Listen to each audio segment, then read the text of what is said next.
Live TV, सच सबसे आगे। नमस्कार, आदाब। आप देख रहे हैं द लाइव टीवी। आपके साथ मैं मोहम्मद अफजल आलम। सत्य में जयते, जीत हमेशा सच्चाई की होती है। सच्चाई मुश्किल में पड़ सकती है पर हार नहीं सकती, ये तो आपने सुना होगा। आज हम सत्य में जयते पे ही बात करेंगे, जो पिछले लगातार 15-20 दिनों से जो मीडिया प्रोपेगेंडा फैला रहा है और एक कम्युनिटी के खिलाफ हाथ धो करके पड़ा हुआ है और बार बार उसकी झूठों का पर्दाफाश कर रही है हमारी देश के अलग अलग हिस्सों की पुलिस।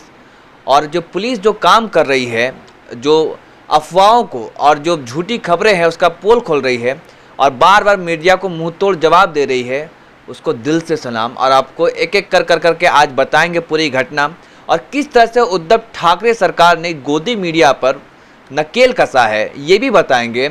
और कैसे एक लड़का झूठ और भ्रम फैलाता था कि लोग मस्जिद में छिपे हैं, अब पुलिस को परेशान करता था, वो भी पकड़ा गया। ये सब के बारे में एक एक करके बताएंगे आपको। लेकिन सबसे पहले चलते हैं यूपी के कौशाम्बी ज़िला, जहाँ पर वहाँ के ग्राम प्रधान ने ही पुलिस को ये सूचना दी कि हमारे मोहल्ले में, हमारे गांव में 1 दर्जन जमाती छिपे हैं, यहाँ आए हुए हैं। और पुलिस को झूठी और भ्रामक खबरें बताई।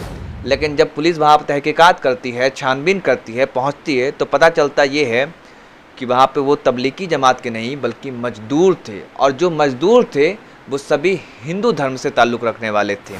आपको बताते हैं कि पूरा मामला क्या था।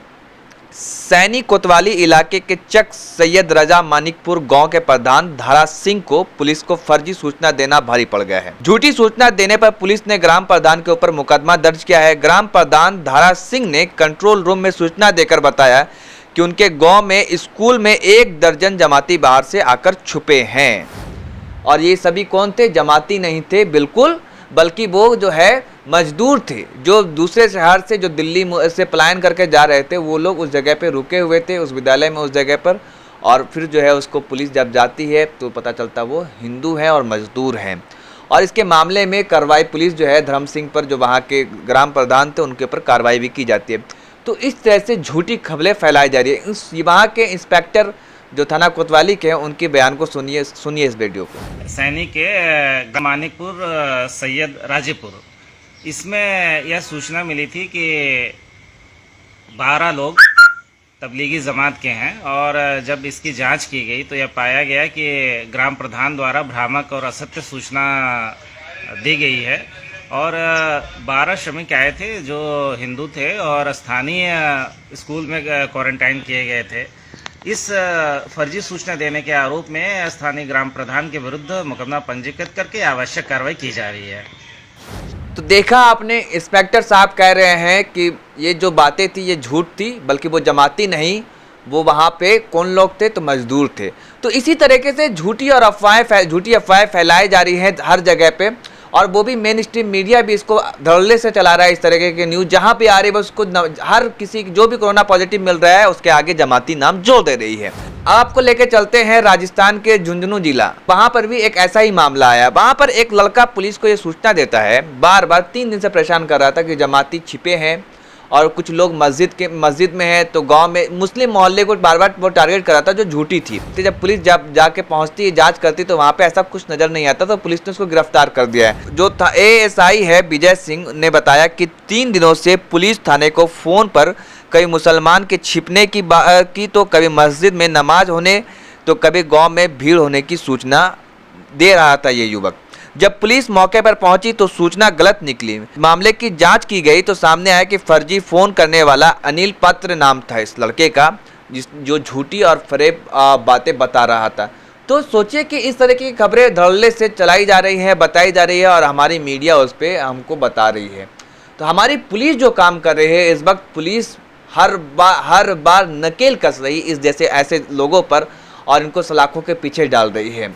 अब आपको मध्य प्रदेश के जिला खरगोन लिए चलते हैं, जहां पर रिपब्लिक भारत ने एक जीते जी इंसान को, नूर मोहम्मद नामक शख्स को मार दिया और ये कहा कि कोरोना वायरस से संक्रमित थे और ये बदतमीज, बेहुदे, बेशर्म जमाती ब्रिगेड के थे। और इनके साथ साथ उन्होंने ये भी कहा कि इनके परिवार के 8 लोगों को कोरोना पॉजिटिव पाया गया। सबसे पहले आप रिपब्लिक भारत के इस एंकर को सुनिए किस तरह से गला फाड़ फाड़ करके चीख और चिल्ला रही है और झूठी खबरें हम सबके पास पहुंचा रही है, परोस रही है। जो फेक न्यूज का सबसे बड़ा अड्डा रिपब्लिक भारत बना हुआ है। सुनिए इस वीडियो को। मध्य प्रदेश के खरगोन से कोरोना पॉजिटिव 8 नए मामले सामने आए हैं। तबलीगी जमात से जुड़े हुए हैं ये सभी 8 लोग। नूर मोहम्मद नाम का शख्स है जो कि विदेश से पहले दिल्ली पहुंचा। दिल्ली में उसने मरकज में हिस्सा लिया और इसके बाद वो खरगोन आ गया। लेकिन नूर मोहम्मद की तो 28 तारीख को मौत हो गई थी, लेकिन जो संक्रमण है वो उसके परिवार में ही फैलता गया और 8 लोग और पॉजिटिव अब तक नूर मोहम्मद के परिवार के आए हैं। तो देखा आपने इस वीडियो को किस तरह से एंकर्स गला फाड़ के चिल्ला रही है। अब आप खुद उस नूर मोहम्मद को सुनिए जो कह रहे हैं, क्या कह रहे हैं वो अपने बारे में। आप उनके इस वीडियो को सुनिए। तो नूर मोहम्मद बोल रहा हूँ मैं खरगोन। इस वक्त इंदौर के MRTB हॉस्पिटल के अंदर एडमिट हूँ और मेरी तबीयत बहुत बढ़िया है। स्टाफ वगैरह सब यहाँ खाना पीना बहुत अच्छा मिल रहा है। 24 तारीख को मैंने खरगोन में पुलिस में और हॉस्पिटल में इंफॉर्मेशन दे दी थी। 31 तारीख को मेरा टेस्ट गया जो 4 तारीख को पॉजिटिव आया और मुझे इंदौर रेफ़र कर दिया गया। ये वीडियो इसलिए बनाना पड़ रही है कि कुछ लोगों ने जो है मुझे चैनल के अंदर मृत घोषित कर दिया है। हालांकि मैं जो है वो जीवित हूँ और बहुत बढ़िया इलाज चल रहा है और मैं पहले से बहुत अच्छा हूँ, तंदुरुस्त हूँ, कोई दिक्कत नहीं किसी। तो आपने देखा कि नूर मोहम्मद अभी जिंदा हैं। अब वो खुद बयानी कर रहे हैं। क्या कह रहे हैं आपने सुना कि हमें कहा गया कि बताया गया कि हम मर गए हैं लेकिन हम जिंदा हैं। अब आपको सिलसिलेवार ढंग से इस पूरी घटना के बारे में घटनाक्रम बताते हैं कि क्या मामला था और क्यों रिपब्लिक भारत जो हमेशा फेक न्यूज़ फैलाता है और अभी एक ट्रेंड सा चल गया है, कोई भी कोरोना पॉजिटिव पाया गया उसको जमात से जोड़ दो, बस सबसे अच्छा यही है अपना रोटी सेकने का। आपको बताते हैं जनवरी के अंत में जो अल्ट न्यूज़ ने जो इस पर रिपोर्ट किया है उसके हवाले से मैं बता रहा हूँ खबर। जनवरी के अंत में मोहम्मद और उनकी पत्नी जमात की मीटिंग में शामिल होने मुंबई गए थे। फरवरी के अंत में धार्मिक यात्रा के लिए दोनों लगभग 45 दिन के लिए दक्षिण अफ्रीका गए। 19 मार्च को नूर मोहम्मद और उनकी पत्नी दक्षिण अफ्रीका से दिल्ली आए। 20 मार्च को दोनों ने पूरा दिन दिल्ली में बिताया और मरकज में शामिल होने निजामुद्दीन गए। रात को इंदौर के लिए ट्रेन पकड़ी। मोहम्मद ने हमें बताया कि यात्रा के दौरान उन्हें खुद को बीमार महसूस किया। 21 मार्च को दोनों दोपहर को इंदौर पहुंचे और 3 घंटे बस से चलकर खरगोन जिला पहुंचे। 22 मार्च नूर मोहम्मद ने हल्की फुल्की बुखार महसूस किया। उनके भतीजे यासिर ने हमें बताया कि उन्हें हल्की खांसी भी आ रही थी। मोहम्मद एक फिजिशियन के पास गए, उन्हें बुखार की दवा दी। 24 मार्च स्वास्थ्य अधिकारी ने मोहम्मद के घर का दौरा किया। जांच में परिवार के किसी सदस्य का तापमान सामान्य से ज्यादा नहीं पाया गया। मोहम्मद के सेल्फ क्वारंटाइन में रहने को कहा गया। 31 मार्च निजामुद्दीन को कोविड-19 हॉटस्पॉट घोषित किया गया था। समाचार आने के बाद मोहम्मद और उनकी पत्नी सहित जिला अस्पताल पहुंचे। वहां जांच के लिए सैंपल दिया और उन्हें भर्ती कर लिया गया। 4 अप्रैल को रिपोर्ट आता है। मोहम्मद की जांच रिपोर्ट में पॉजिटिव और उनकी पत्नी की नेगेटिव पाई जाती है। मोहम्मद को MRTB हॉस्पिटल इंदौर ट्रांसफ़र कर दिया गया। उसी दिन उनकी मां की स्ट्रोक के कारण मौत हो जाती है। 7 अप्रैल मोहम्मद की मां सहित परिवार के 7 सदस्य कोरोना पॉजिटिव पाए गए। 12 अप्रैल को नूर मोहम्मद की 2 बजे जांच रिपोर्ट नेगेटिव आने के बाद उन्हें MRTB हॉस्पिटल से डिस्चार्ज कर दिया गया। 13 अप्रैल उन्हें खुद को खरगोन जिला अस्पताल में खुद को क्वारंटाइन में रखा हुआ है। जिसको बताया जा रहा था कि वो मर चुका है, वो जिंदा है। तो किस तरह से ये रिपब्लिक भारत अफवाह फैलाता है और झूठ परोसता है। और सोचिए कि हर रोज़ इस तरीके से वो खबरें चलाता होगा। आप देखते होंगे किस तरह से इस चैनल पर न्यूज़ कम नौटंकी ज़्यादा होता है। तो यही सच्चाई है जो आज अल्ट न्यूज़ ने सामने लाया है और एक जीते जी इंसान को रिपब्लिक भारत ने मार दिया था। और हर रोज़ ये ऐसा झूठ फेक न्यूज़ चलाता रहता है। रिपब्लिक भारत ऐसा नहीं कि इसने आज पहली बार किया है। खुद को राष्ट्रवादी चैनल कहता है और सबसे आगे होने का दम भरता है, लेकिन सबसे आगे ये फेक न्यूज़ फैलाने में ज़रूर है। अब आपको बता दें कि नूर मोहम्मद के जो भतीजे हैं यासिर पठान ने इनके ऊपर मामला दर्ज कराया गया है। अपने चचा को जो बताया गया कि मृत्यु जो झूठी खबरें फैलाई गई थी उसके वजह से। तो ये रिपब्लिक भारत की सच्चाई है। और एक पार्टी का किस तरह से चमचागिरी करता है, चमचा वो किसी से छुपा हुआ नहीं है। और अब बात करते हैं एक और झूठी खबर की जो अंग्रेजी चैनल टाइम्स नाउ ने चलाया था महाराष्ट्र के एक मंत्री के बारे में कि उनकी बेटी कोरोना से पॉजिटिव पाई गई है, जबकि ये बात आई कि वो कोरोना से पॉजिटिव नहीं बल्कि नेगेटिव पाई गई थी। और महाराष्ट्र के गृह मंत्री अनिल देशमुख ने टाइम्स नाउ पर मामला दर्ज करने का आदेश दिया है। आपको पता होगा कि जिस प्रकार मुंबई के बांद्रा के इलाके में जो मामला घटी 14 अप्रैल को, उसके बाद 2 शख्स को गिरफ्तार किया गया था। एक तो एबीपी माझा के जो रिपोर्टर है राहुल कुलकर्णी को, हालांकि उनको अब बेल मिल गया है, छूट गए हैं वो, और विनय दुबे को। तो महाराष्ट्र की सरकार, उद्धव ठाकरे की सरकार जितनी मुस्तैद है और जितनी तेजी से फैसला ले रही है, और के जो गृह मंत्री है अनिल देशमुख जितनी मुस्तैदी से काम कर रहे हैं, अगर ठीक इसी तरह से हमारी सरकार भी काम करे तो शायद ये जो फेक न्यूज हर रोज और जमात के नाम पर अपना धंधा चला रहे हैं, इनकी अक्ल ठिकाने आ जाएगी। अब दरअसल मामला क्या था, मामला आपको बता देते हैं। महाराष्ट्र सरकार में मंत्री जितेंद्र अवध की बेटी को कोरोना वायरस पॉजिटिव पाए जाने की झूठी खबरें दिखाई थी। इसके लिए चैनल के खिलाफ कार्रवाई की जाएगी। महाराष्ट्र के पुलिस महानिदेशक को संबोधित पत्र में गृह मंत्री अनिल देशमुख ने कहा कि जितेंद्र अवध ने उन्हें चैनल द्वारा फर्जी समाचार प्रसारित किए जाने के संबंध में एक पत्र भेजा था। मंत्री ने कहा कि कानून के अनुसार एक मरीज का नाम लेना भी गलत है।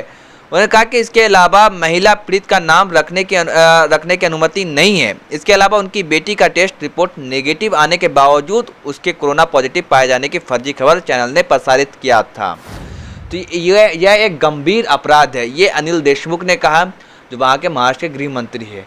तो आप सोच सकते हैं कि इस चैनल की कितनी क्रेडिबिलिटी है और कितनी विश्वसनीयता है कि हर रोज़ ये फेक न्यूज़ हमारे सामने परोस रहे हैं, और रोज़ हमारे जो देश के अलग अलग हिस्सों की पुलिस है इनके झूठों को आईना दिखा रही है और पर्दाफाश कर रही है। आपको एक बात याद होगी, जब जिस प्रकार जितनी तेज़ी से फेक न्यूज़ फैलाया जा रहा था, तब महाराष्ट्र के मुख्यमंत्री उद्धव ठाकरे ने एक बात कही थी कि हम कोरोना वायरस से तो लोगों को बचा लेंगे, लेकिन फेक न्यूज़ वाले को बख्शेंगे नहीं, फेक न्यूज़ फैलाने वाले को बख्शेंगे नहीं। उन्होंने ये बात कही थी, और जैसा उन्होंने कहा वैसा वो कर भी रहे हैं, और उनकी सरकार मुस्तैद भी दिखाई दे रही है, और अलग अलग एक के बाद एक वो फेक न्यूज़ फैलाने वाले पर डंडे बरसा रही है।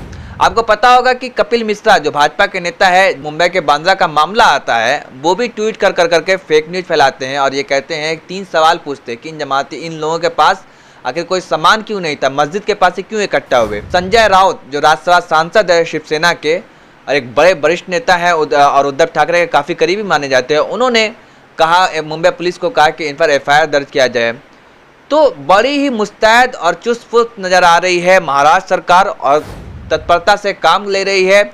और ये कहा जा रहा है कि गोदी मीडिया पे नकेल उद्धव ठाकरे सरकार जिस तरह से कर रही है, अगर ठीक हमारे देश के प्रधानमंत्री नरेंद्र मोदी भी इस तरह से कदम उठाए और गृह मंत्री अमित शाह कदम उठाए, तो ये एक दिन में सही हो जाएंगे। ये जो जितना नफरत फैला रहे हैं, समाज में जहर फैला रहे हैं, सांप्रदायिकरण कर रहे हैं, और हर खबर को धार्मिक एंगल से दिखा रहे हैं, तो इनके समझ में आ जाएगा और ये सही जगह पे आ जाएंगे वापस। लेकिन दरअसल बात यह है कि नाकामी को छुपाने के लिए जो साजिश रची जा रही है, जो मनगढ़ंत खबरें दिखा रहे हैं, वो कहीं ना कहीं सरकार का इसमें अहम रोल है।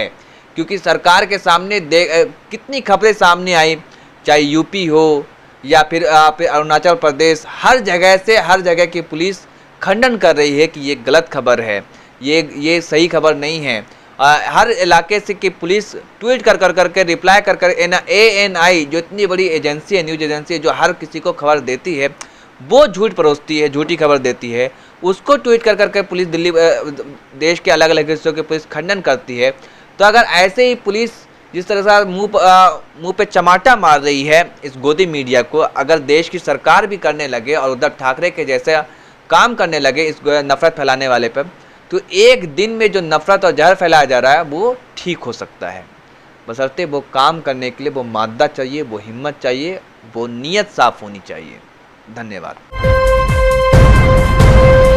लाइव टीवी, सच सबसे आगे।